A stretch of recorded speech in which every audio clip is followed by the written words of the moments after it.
মাসুদরা একটি ব্যাপার সম্পর্কে আপনাদের কি বলবেন? বিসমিল্লাহির রহমানির রহিম।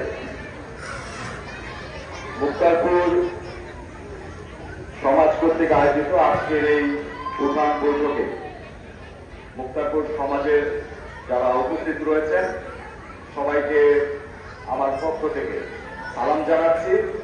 সেই সাথে আজকের এই মঞ্চে যারা উপবিষ্ট আছেন, আজকের এই উঠান বৈঠকের প্রধান অতিথি হিসেবে উপস্থিত আছেন আমাদের সকলের শ্রদ্ধেয় নেতা, যিনি ছাত্রদল থেকে শুরু করে বিভিন্ন পর্যায়ে আমরা যারা নেতৃত্ব দিয়েছি তাদের দল সম্পর্কে, দলের যে নীতিগত আদর্শের সম্পর্কে জানতে আমরা শিক্ষা অর্জন করেছি। তিনি মুন্সিগঞ্জ জেলা বিএনপির সম্মানিত সদস্য জনাব আতর হোসেন বাবু। বিশেষ অতিথি হিসেবে উপস্থিত আছেন মুন্সিগঞ্জের আরেকজন, যাকে আপনারা সবাই চিনেন। তিনি মুন্সিগঞ্জ পৌরসভার বারবার নির্বাচিত সফল কাউন্সিলর ছিলেন। মুন্সিগঞ্জ শহর বিএনপিকে যিনি সফলভাবে সাধারণ সম্পাদক হিসেবে নেতৃত্ব দিয়েছেন মুন্সিগঞ্জ জেলা বিএনপির সম্মানিত সদস্য শহীদুল ইসলাম কমিশনার। বিশেষ অতিথি হিসেবে উপস্থিত আছেন মুন্সিগঞ্জ সদর উপজেলা বিএনপির বিপ্লবী সাধারণ সম্পাদক সাইদুল ইসলাম ফকির সহ উপস্থিত অন্যান্য যারা মুরব্বী রয়েছেন সবাইকে আমার পক্ষ থেকে জানাচ্ছি সংগ্রামী সালাম। আসলে 31 দফা সম্পর্কে আমরা ইতিমধ্যে আমাদের দলের পক্ষ থেকে নানাভাবে প্রচারপত্র বিলি করেছি, আপনারা সেটি হয়তো পেয়ে থাকবেন।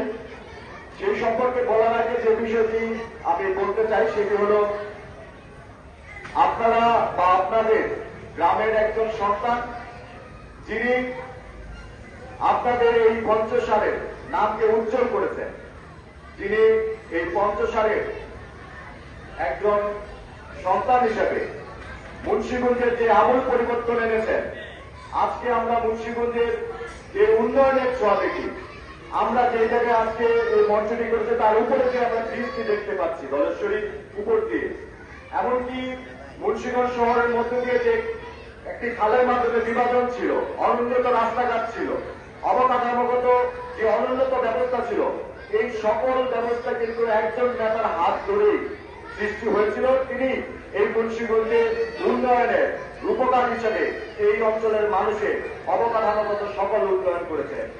আজকের এই মঞ্চ থেকে সেই নেতার প্রতি সম্মান জানাচ্ছি, শ্রদ্ধা জানাচ্ছি এবং আশা করছি তিনি আবার সুস্থ হবেন, আমাদের মাঝে ফিরে আসবেন। তার প্রতি সবাই দোয়া রাখবে। তার অবর্তমানে যখন বিএনপির কঠিন একটি দুঃসময় অতিবাহিত হচ্ছিল, এই সময়টি এতটাই কঠিন ছিল, আমরা যারা সেই সময় কাজ করেছি, ফ্যাসিস্ট হাসিনার বিরুদ্ধে আন্দোলন সংগ্রাম করেছি, আমরা যেভাবে এই কঠিন সময়টিকে মোকাবেলা করেছি, আপনারা অনেকে হয়তো বা সেটি উপলব্ধি করলেও আমাদের মতো করে সেভাবে বোঝার সুযোগ হয়নি। আমরা যারা 17 বছর এই স্বৈরাচার ফ্যাসিস্ট বিরুদ্ধে আন্দোলন করেছি, আল্লাহ আব্দুল্লাহের নেতৃত্বে, জননেতা মহিউদ্দিন আহমেদের নেতৃত্বে, তারা কিন্তু দীর্ঘ একটি সময় বাড়িতে ঘুমাতে পারেনি। আমাদের নেতা কর্মীদের ধরে নিয়ে গুম করে হত্যা করা হয়েছে, খুন করা হয়েছে, আমাদেরকে আহত করে মেরে জখম করে আবার আমাদের নামে মামলা দেওয়া হয়েছিল।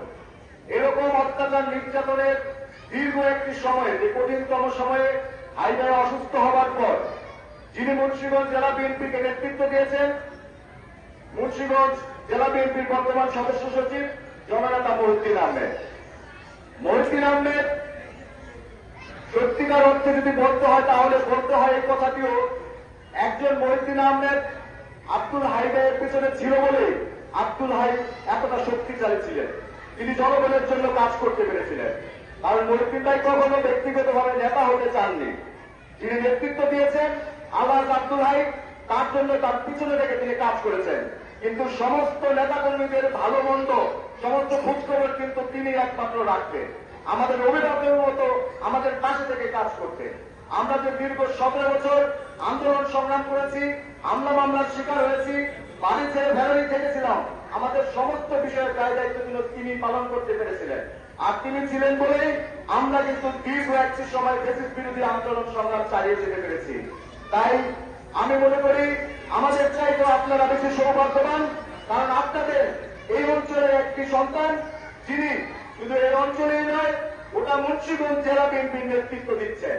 এবং আশা করব আপনাদের এই গ্রামের প্রতিটি মানুষ অতিথি যেমন যেভাবে মহিউদ্দিন ভাই আইডিয়ার পাশে থেকে কাজ করেছেন, তাদেরকে শক্তি জুগিয়েছেন, আগামী দিনেও আপনারা তার পাশে থাকবেন। মহিউদ্দিন আহমেদ মুন্সিগঞ্জ জেলা হাইডাই যখন অসুস্থ হয় তখন মুন্সিগঞ্জ জেলা বিএনপি বলতে গেলে ছিল একেবারে নেতৃত্ব শূন্য। সেই নেতৃত্ব শূন্য বিএনপিকে মহিউদ্দিন ভাই কিন্তু দক্ষ হাতে শক্তভাবে নেতৃত্ব দিয়েছেন, যার ফলশ্রুতিতে আমরা সকল আন্দোলন সংগ্রামে কিন্তু এই সরকারকে মোকাবেলা করতে পেরেছি। আপনারা জানেন 21শে সেপ্টেম্বর এই মুক্তারপুরে পুলিশের গুলিতে আমাদের যুবনেতা শাহ নিহত হয়, জাহাঙ্গীর সহ অসংখ্য নেতাকর্মী সেদিন গুলিবিদ্ধ হয়েছিল। সারা বাংলাদেশে সেই সময় আমরা যখন মামলার আসামি হয়ে বিভিন্ন জেলাতে থেকেছি, আমরা সেই বিষয়গুলো উপলব্ধি করতে পেরেছি যে 21শে সেপ্টেম্বরের সেই ঘটনাটি যখন নেতাকর্মীরা পুলিশকে প্রতিরোধ করে পুলিশকে ধাওয়া দিয়ে পানিতে ফেলে দেয়, সেই পুলিশের এই ধাওয়া খাওয়ার ঘটনাটি কিন্তু সারা বাংলাদেশের বিএনপির নেতাকর্মীকে উজ্জীবিত করেছিল। যে বিএনপি তখন ভাবতেও পারত না যে কোন রকম সমাবেশ বা সভা করা যায় কিনা, সেই সময় মুন্সিগঞ্জ মুক্তারপুরের সেই ঘটনাটি কিন্তু সারা বাংলাদেশের বিএনপির নেতাকর্মীদের উজ্জীবিত করেছিল মোকাবেলা করার জন্য, প্রতিরোধ করে তোলার জন্য। তাই এই মুক্তারপুরের মানুষ যারা রয়েছে, পঞ্চশালের মানুষ যারা রয়েছেন, তাদের কাছে আমরা যারা বিএনপির সাথে যুক্ত আছি তারা অতীতেও আপনাদের প্রতি কৃতজ্ঞ ছিলাম, ইনশাআল্লাহ আগামীতেও থাকবো। আমাদের বাংলাদেশ জাতীয়তাবাদী দলের ভারপ্রাপ্ত চেয়ারম্যান দেশটার তারেক রহমান, যিনি বিএনপির কঠিন একটি দুঃসময়ে দেশের বাইরে থেকে যেভাবে নেতৃত্ব দিয়েছেন, দেশকে নিয়ে যেভাবে ভেবেছেন, তার প্রতিচ্ছবি আপনারা খুঁজে পাবেন বিএনপির 31 দফার মধ্যে। বিএনপির যে 31 দফা দিয়েছে, এই 31 দফা যদি আপনারা ভালোভাবে পড়ে থাকেন তাহলে বুঝতে পারবেন যে আগামী দিনে বিএনপি কোন ধরনের রাষ্ট্র বিনির্মাণ করতে চাচ্ছে। বিএনপি এমন একটি রাষ্ট্র প্রতিষ্ঠা করতে চাচ্ছে যে রাষ্ট্রের মধ্যে সকল নাগরিকের সমান অধিকার থাকবে, যে রাষ্ট্রের মধ্যে অতীতে ফ্যাসিস্ট যে দানবীয় রূপ দেখিয়েছে, যে অত্যাচার নির্যাতন নিপীড়ন চালিয়েছে, সেই ধরনের অত্যাচার নির্যাতন নিপীড়ন এদেশে আর কখনো চলবে না। দলের নামে মানুষের উপর জুলুম নির্যাতন নিপীড়ন বিএনপি আর করতে দেবে না। তাই আগামী দিনে আমরা প্রতিটি মানুষ যেভাবে নিজের মধ্যে আকাঙ্ক্ষা রাখি, আমরা একটি দেশকে নিয়ে যেভাবে ভাবি, আমরা একটি দেশকে যেভাবে দেখতে চাই, তার সমস্ত প্রতিচ্ছবি আপনি 31 দফা বাস্তবায়নের মধ্যে দেখতে পাবেন। তাই আশা রাখবো আগামী দিনে বিএনপির পাশে থাকবেন, বিএনপির পাশে থেকে বিএনপিকে আগামী দিনে নির্বাচনে ভোট দিয়ে রাষ্ট্র ক্ষমতায় যদি আমরা আনতে পারি তাহলে অবশ্যই আমরা একটি মানবিক বাংলাদেশ প্রতিষ্ঠা করতে পারব। যে মানবিক বাংলাদেশে শুধু আমরাই ভালো থাকবো না, এদেশের প্রতিটি মানুষকে আমরা ভালো রাখবো।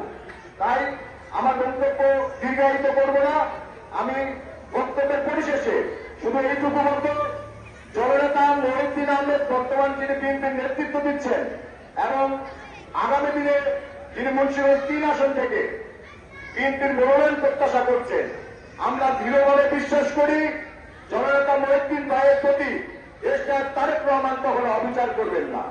কেননা আমি ব্যক্তিগতভাবে সাক্ষী, মহিউদ্দিন ভাইকে যখন তারেক রহমান ফোন দিয়েছিলেন, সেদিন তারেক রহমান মহিউদ্দিন ভাইকে একটি কথা বলেছিলেন যে যদি আমি আপনার পাশে থাকি তাহলে আপনার আর কিছু কি প্রয়োজন আছে কিনা। তাই আমি বিশ্বাস করি মহিউদ্দিন ভাইয়ের পাশে সবসময় দেশটার তারেক রহমান এবং জিয়া পরিবার থাকবে। সেই বিশ্বাস থেকে আপনাদেরকে বলতে চাই, আগামী দিনে মুন্সিগঞ্জ 3 থেকে অবশ্যই জননেতা মহিউদ্দিন ভাইকে যোগ্য নেতা হিসেবে 3 আসন থেকে মনোনয়ন দিয়ে ধানের শীষের প্রতীক তার হাতে বিএনপি অবশ্যই দিবে। সেদিন আমরা আমাদের যে আনন্দ উদযাপন করব, আমরা যে জনতার স্রোত বয়ে দেব, তা দিয়ে প্রমাণ করব দেশটার তারেক রহমান কতটুকু সঠিক সিদ্ধান্ত দিয়েছেন। এর বিপরীতে যদি কোনো সিদ্ধান্ত আসে অবশ্যই আমরা দলের প্রতি, দলের যে কোনো সিদ্ধান্তের প্রতি মানি, কিন্তু তার সাথে আমাদের এই বিষয়টি হয়তো বা নতুন করে ভাবা উচিত। যদি দল কখনো ভুল সিদ্ধান্ত নেয় তাহলে কিন্তু ভুগতে হয় আমাদের মতো যারা মাঠ পর্যায়ে কাজ করি, আমরা যারা তৃণমূলে সরাসরি মাঝে থেকে কাজ করি, সেই সকল লক্ষ লক্ষ নেতা কর্মীদেরও কিন্তু নির্যাতন নিপীড়নের মধ্যে সবচেয়ে বেশি ভুগতে হয়। তাই দলের প্রতি আহ্বান থাকবে, আপনারা প্রার্থী নির্বাচনের ক্ষেত্রে যেহেতু জনগণই আমাদের শেষ কথা, জনগণই আমাদের চূড়ান্ত কথা, অতএব জনগণ যার কাছে আসে সেই নেতাকেই আপনারা মনোনয়ন দিবেন।